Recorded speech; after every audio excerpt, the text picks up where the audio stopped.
Hello friends, welcome to I study. एक नई video में एक नई रिक्रूटमेंट के साथ आप लोगों का स्वागत है। ये जो नई रिक्रूटमेंट आई है ये आई है आप लोग की दिल्ली पुलिस में, और जो पोस्ट रहेगी आप लोग की constable executive. Male and female, महिलाएं एंड पुरुष दोनों अप्लाई कर सकते हैं। क्या क्या एलिजिबिलिटी क्राइटेरिया है, क्या सिलेबस होगा, क्या एग्ज़ाम का पैटर्न होगा, कब से कब तक ये फॉर्म भरा जाएगा, सारी डिटेल इन्फॉर्मेशन आप लोगों को इस वीडियो में मिलने वाली है। इसका जो फॉर्म है वो स्टार्ट हो चुका है 1 सितंबर से। 1 सितंबर से लेकर के 30 सितंबर तक आप लोग इसका फॉर्म भर पाएंगे, लिंक एक्टिवेट रहेगा। उसके बाद क्या रहेगा, लास्ट डेट फॉर 30 तारीख आप लोग की लास्ट डेट है। और अगर आप लोग के फॉर्म में किसी भी प्रकार की कोई मिस्टेक या गलती हो जाती है, उसको करेक्शन करने की जो डेट है वो 3 अक्टूबर से लेकर के 4 अक्टूबर के बीच होगी। उसके बाद जो आप लोगों की एग्ज़ाम डेट है वो दिसंबर में है, ऑलरेडी डिक्लेयर की जा चुकी है। 14 नवंबर से लेकर के 5 दिसंबर के बीच आप लोगों का एग्ज़ाम कंडक्ट करवाया जाएगा। अब देख लेते हैं इसका पोस्ट वगैरह कितनी है, वैकेंसी कितनी है। इसका जो पे स्केल रहेगा आप लोगों का, ये लेवल 3 की जॉब है। इसमें क्या रहता है कि बेसिक आप लोगों का 21,700 होगा, और जो अप्रोक्सीमेट आप लोगों की मंथली सैलरी बनेगी वो 30,000 के आसपास बनेगी, 30,000। अब वैकेंसी कितनी है, तो कांस्टेबल में जो मेल की वैकेंसी है वो 4,453 वैकेंसी है। कैटेगरी वाइज आप लोग अपनी वैकेंसी को चेक कर लीजिएगा। उसके बाद कांस्टेबल फीमेल की जो वैकेंसी है वो 2491 वैकेंसी है। अच्छी खासी वैकेंसी है हमारी फीमेल कैंडिडेट्स के लिए, और कैटेगरी वाइज वैकेंसी आप लोग खुद चेक कर सकते हैं। अब देख लेते हैं इसमें और क्या इन्फॉर्मेशन आप लोग को देनी है। हाँ, आप सबसे इम्पोर्टेंट चीज़ ये रहेगी कि सिर्फ और सिर्फ एक तो नेशनल सिटीजन, इंडियन सिटीजन होने चाहिए, और जो एज लिमिट रखी गई है वो 18 से 25 रखी गई है। तो 18 से 25 की एज के बीच में जो भी कैंडिडेट है, मेल हो या फीमेल हो, और आप लोग एसएससी की प्रिपरेशन कर रहे हैं या फिर किसी भी गवर्नमेंट एग्जाम की प्रिपरेशन कर रहे हैं, तो इस फॉर्म को ज़रूर भरिएगा। Candidate should not have been born earlier, 2 जुलाई 1998 से पहले आप बोर्न नहीं होने चाहिए, और 1 जुलाई 2005 के बाद आप बोर्न नहीं होने चाहिए। तो ये आप लोगों की एज लिमिट।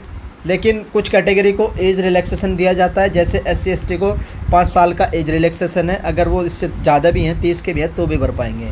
OBC वालों को 3 साल का एज रिलैक्सेशन है। अगर OBC वाले 26, 27, 28 तक भर पाएंगे OBC वाले। तो ये था आप लोगों का एज से रिलेटेड क्राइटेरिया। उसके बाद देख लेते हैं। उसके बाद मेजर आप लोगों का आता है कि सर इसका फॉर्म कौन कौन भर पाएंगे, क्या इसकी एलिजिबिलिटी क्राइटेरिया है, तो फॉर्म भरने का तरीका क्या है। तो जिस भी कैंडिडेट ने 10+2 या फिर 12वीं या फिर 12th कर रखी है वो इस फॉर्म को भर सकता है। तो क्या 12th, सिर्फ और सिर्फ इसका जो एलिजिबिलिटी क्राइटेरिया है 12वीं क्लास रखा गया है, 12th रखा गया है, 10+2 रखा गया है, सेकेंडरी रखा गया है। तो जो भी कैंडिडेट ने 10+2 कर रखी है वो इसका फॉर्म भर पाएंगे। बस कंडीशन ये है कि जो भी मेल कैंडिडेट है उनके पास एक लाइसेंस होना ज़रूरी है। ये आप लोगों का मोटरसाइकिल का लाइसेंस हो या फिर कार का हो, डिपेंड करता है कि बस लर्नर लाइसेंस नहीं होना चाहिए, लर्नर नहीं होना चाहिए। कैसा भी लाइसेंस हो आप लोगों का एक्सेप्ट हो जाएगा। तो लाइसेंस ज़रूरी है। फीमेल कैंडिडेट के लिए ऐसा कुछ इन्होंने मेंशन नहीं किया है कि उनको लाइसेंस की ज़रूरत है। तो फीमेल कैंडिडेट सिर्फ 12 पास करी है तो भी वो भर पाएंगी। Candidate who have not acquired the एसेंसी, तो आप लोगों के पास एसेंशियल क्वालिफिकेशन है, लेकिन कंडीशन ये है कि 30 सितंबर तक आप लोगों के पास जो 12th की मार्कशीट है वो आ जानी चाहिए, 30 सितंबर 2023 तक। तो ये था इसका एलिजिबिलिटी क्राइटेरिया। उसके बाद जो है, और हाँ, NCC वालों को कुछ बेनिफिट दिया जाएगा। जो भी NCC कैंडिडेट है उनको एक्स्ट्रा मार्क्स दिए जाएंगे। अगर C सर्टिफिकेट है तो 5%, B सर्टिफिकेट है तो 3%, और अगर A सर्टिफिकेट है तो उनको 2% मार्क्स बोनस दिया जाएगा। अब इसका देख लेते हैं कि फॉर्म तो आप लोगों को पता ही है, SSC की वेबसाइट से अप्लाई होगा।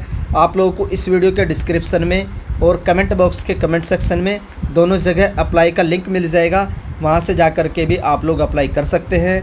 और जो लास्ट डेट आप लोगों की फॉर्म भरने की वो 30 सितंबर है, मैं आप लोगों को बता चुका हूँ। उसके बाद इसकी जो फ़ीस है वो देख लेते हैं कि फ़ीस कितनी रहेगी।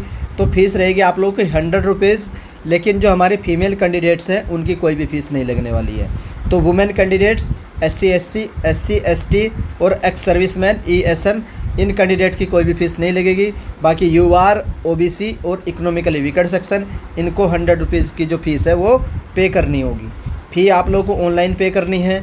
उसके बाद करेक्शन में आप लोग को बता चुका हूँ 3 से 4 अक्टूबर के बीच आप लोग इसमें करेक्शन कर पाएंगे। एग्ज़ाम के सेंटर कहाँ कहाँ रहने वाले हैं वो भी देख लीजिए। एग्ज़ाम के सेंटर आप लोगों के ऑल इंडिया में रहेंगे। अगर CR रीजन से आप लोग भरेंगे तो ये आप लोगों के एग्ज़ाम सेंटर रहेंगे। उसके बाद ईस्टर्न रीजन में भी है, और उसके बाद Karnataka KKR, MPR, north eastern region, NR region जो हमारा मेजर रीजन है दिल्ली वाला, तो ये NR रीजन के अंडर में आएगा। नॉर्थ वेस्ट रीजन, तो ऑल इंडिया में इसका एग्ज़ाम सेंटर मिलेगा। जिस तरीके से आप लोगों को SSC CGL का या फिर CHSL का या फिर MTS का एग्ज़ाम देने को मिलता है, तो उसी तरीके से इसका एग्ज़ाम भी ऑल इंडिया में, इवन आपके जो भी आपका नियरेस्ट डिस्ट्रिक्ट होगा वहाँ पर इसका एग्ज़ाम सेंटर मिलने वाला है। तो ये था एग्ज़ाम सेंटर। अब देख लेते हैं कि सर इसका जो एग्ज़ाम पैटर्न है वो क्या होगा। तो एग्ज़ाम पैटर्न में देख लेते हैं। The examination will consist of computer based examination. पहले आप लोगों का एक पेपर होगा। पेपर कैसा होगा, वो रहेगा ऑब्जेक्टिव, बहुविकल्पीय टाइप का पेपर होगा। उसको पास करने के बाद आप लोगों का फिजिकल एंडोरेंस टेस्ट होगा एंड मेजरमेंट टेस्ट होगा, जिसको फिजिकल बोलते हैं। लास्ट में आप लोगों का मेडिकल होगा। मेडिकल के बाद आप लोगों की ज्वाइनिंग होगी। Mark scored by the candidate in CBT, जो आप लोग का बहुविकल्पीय पेपर होगा, ऑब्जेक्टिव पेपर होगा, उसमें जो भी आप लोग मार्क्स जो है वो स्कोर करोगे, उसके बेस पर क्या होगा, आप लोगों का नॉर्मलाइजेशन भी होगा, और आप लोगों की मेरिट जो बनेगी सिर्फ और सिर्फ आप लोगों के नॉर्मलाइज मार्क्स के हिसाब से बनेगी, जो आप लोग ऑब्जेक्टिव पेपर में ऑब्टेंड करोगे। The date of the examination indicative और टेंटेटिव, तो डेट तो टेंटेटिव है लेकिन आ चुकी है। आप लोगों का नवंबर एंड और जनवरी के फर्स्ट वीक तक आप लोगों का एग्ज़ाम कंडक्ट करवाया जाएगा। तो सर इसमें एग्ज़ाम पैटर्न क्या होगा, क्या किस टाइप के क्वेश्चन पूछे जाएंगे। तो ऑब्जेक्टिव बहुविकल्प टाइप के रहेगा, और टोटल जो पर्सनों की संख्या होगी वो 100 पर्सन होंगे। 100 पर्सन 100 मार्क्स के होंगे। 100 पर्सन 100 मार्क्स के, यानी 100 क्वेश्चन 100 नंबर के पे होंगे। तो सिर्फ आप लोगों को 100 नंबर के पेपर जो है वो अटैम्प्ट करना है, और बहुविकल्प पे रहेगा। तो सर सब्जेक्ट क्या क्या पूछे जाएंगे, ये रहे आप लोगों के सब्जेक्ट, जिसमें आप लोगों की जनरल नॉलेज 50 क्वेश्चन, सबसे ज़्यादा वेटेज आप लोग का जीके का है। जीके जितना ज़्यादा हो सके लूसेंट की बुक से पढ़िएगा, लूसेंट की बुक से पढ़िएगा, किसी और बुक को मत पढ़िएगा। आप लोग बाद में पछताओगे, फिर एंड में आप लोग को लूसेंट ही पढ़नी पड़ेगी।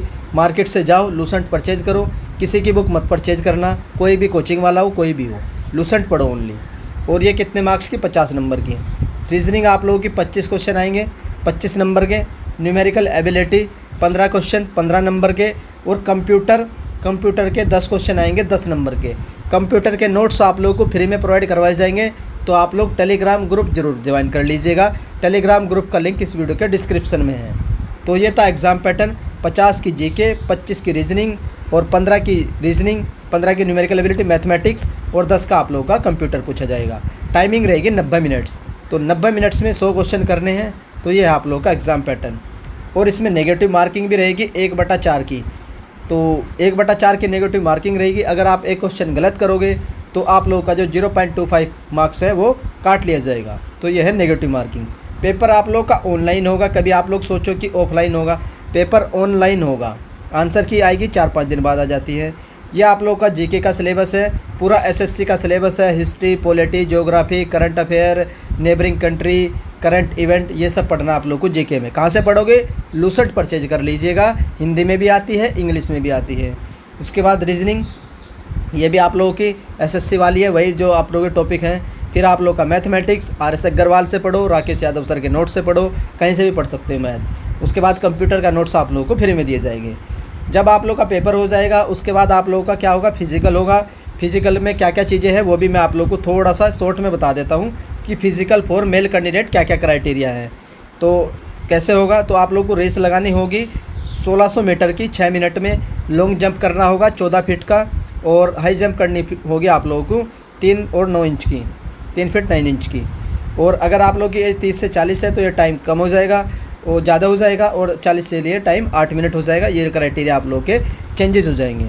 तो 1600 मीटर की रेस लगानी है आप लोगों को 6 मिनट में, जिनकी भी एज अप टू 30 ईयर्स है। उसके बाद क्या क्या आप लोगों का हाइट का क्राइटेरिया देख लेते हैं, क्या क्या हाइट रहेगी। तो हाइट रहेगी 170 सेंटीमीटर फीमेल मेल कैंडिडेट की। जो मेल कैंडिडेट है हमारे बॉयज़ हैं उनकी हाइट कितनी होनी चाहिए, 170 सेंटीमीटर होनी चाहिए। 5 सेंटीमीटर का जो हिली एरिया से बिलोंग करते हैं उनको रिलैक्सेशन दिया जाएगा, जो भी हिली एरिया से बिलोंग करते हैं। और 5 सेंटीमीटर फॉर एसटी कैंडिडेट। तो यानी कि जो एसटी कैंडिडेट है उनको 5 सेंटीमीटर का रिलैक्सेशन दिया गया है। अगर उनकी हाइट 165 सेंटीमीटर है और वो एसटी कैटेगरी से बिलोंग करते हैं, मेल कैंडिडेट है, तो वो इस फॉर्म को भर सकते हैं। हाइट क्राइटेरिया उनका मैच हो जाएगा। उसके बाद 5 सेंटीमीटर इन केसों पे सन ऑफ सर्विंग रिकॉर्ड, ये तो दिल्ली पुलिस वालों के लिए जो स्टाफ वाले होते हैं। अब चेस्ट क्या रहेगी, 81 सेंटीमीटर मिनिमम होनी चाहिए, 4 सेंटीमीटर का एक्सपेंशन होना चाहिए रिलैक्सेबल में। तो ये आप लोगों का क्या है, चेस्ट का क्राइटेरिया है मेल कैंडिडेट का, और ये तो उनके लिए रिलैक्सेशन है। अब फीमेल कैंडिडेट देख लेते हैं। जो फीमेल कैंडिडेट को 1600 मीटर की रेस मारनी है 8 मिनट में, लॉन्ग जंप करना 10 फुट का, और हाई जंप करनी है 3 फुट की। तो याद रखिएगा 10 फुट का आप लोगों को क्या करना है, लॉन्ग जंप करना है, और 1600 मीटर की आप लोग को रेस करनी है 8 मिनट में। ये है हमारी फीमेल वुमेंस कैंडिडेट। उसके बाद आप लोगों का फिजिकल होगा। फिजिकल स्टैंडर्ड में हाइट देख लेते हैं। जो हमारी फीमेल या वुमेन कैंडिडेट की हाइट कितनी होनी चाहिए, 157 सेंटीमीटर होनी चाहिए, 157। तो ये हमारी हाइट है फीमेल कैंडिडेट की। उसके बाद 2 सेंटीमीटर का एज रिलैक्सेशन दिया गया है यहाँ पर SC/ST कैंडिडेट को। अगर SC/ST कैंडिडेट की महिलाएं 155 सेंटीमीटर की हैं तो वो कैंडिडेट इस फॉर्म को भर सकती हैं। उनका जो हाइट का क्राइटेरिया वो क्लियर हो जाएगा। 155 centimetre for female of SC and ST। बाकी UR OBC economically weaker section, उनकी जो हाइट है फीमेल्स कैंडिडेट की 157 सेंटीमीटर रखी गई है। उसके बाद मेडिकल होगा। तो मेडिकल में तो कुछ खास आप लोगों का टैटू वगैरह नहीं होना चाहिए, वो सब इन्होंने मेंशन कर रखा है। 6/12 आप लोगों की आंखें होनी चाहिए। तो मेडिकल तो हम लोग बाद में देख लेंगे, पहले आप लोगों का जो बाकी इन्फॉर्मेशन है वो दे देते हैं। तो ये बाकी ये सब चीज़ें रहेंगी। आप लोग को जो रिक्वायर्ड डॉक्यूमेंट वेरिफिकेशन लास्ट में होगा, तो उसकी भी अभी ज़्यादा इन्फॉर्मेशन देने की ज़रूरत नहीं है। मोड ऑफ सिलेक्शन में आप लोग को बता चुका हूँ कि CBT होगा। CBT मतलब कि ऑब्जेक्टिव पेपर होगा, उसके बाद फिजिकल होगा, उसके बाद मेडिकल होगा, फाइनल आप लोगों की ज्वाइनिंग होगी डॉक्यूमेंट वेरिफिकेशन के बाद। पेपर आप लोगों का दोनों में आता है, हिंदी में भी आता है और इंग्लिश में भी आता है। तो ये भी आप लोग का डाउट क्लियर होगा यहाँ पर। उसके बाद मेडिकल, और तो ये डिटेल है, बाकी तो इसमें ऐसा कुछ है नहीं जो आप लोगों को बताना चाहिए। तो ये सारी डिटेल है, मैं आप लोगों को बता चुका हूँ। ये इस तरीके से बता रखा कैसे कैसे फॉर्म भरना है। तो आप लोग इसका फॉर्म जरूर भरिएगा। फॉर्म भरने के लिंक इस वीडियो के डिस्क्रिप्शन में अवेलेबल है। किसी भी कैंडिडेट को, चाहे फिर वो मेल हो फीमेल हो, किसी भी तरह की कोई भी समस्या आती है तो आप लोग कमेंट करके पूछ सकते हैं। उसका रिप्लाई आप लोगों को कमेंट सेक्शन में मिल जाएगा। अगर आप लोगों को रिक्रूटमेंट की जो इन्फॉर्मेशन है पसंद आती है तो आप लोग वीडियो को लाइक कर सकते हैं, और अगर चैनल पर फर्स्ट टाइम विजिट कर रहे हो तो चैनल को सब्सक्राइब कर लो, बेल आइकन को ऑन रख लीजिए। जैसे ही दिल्ली पुलिस के रिगार्डिंग अगर कोई न्यूज़ आती है उसकी जानकारी आप लोगों को हाई स्टडी चैनल से समय समय पर मिलती रहेगी। वीडियो देखने के लिए धन्यवाद। Thank you.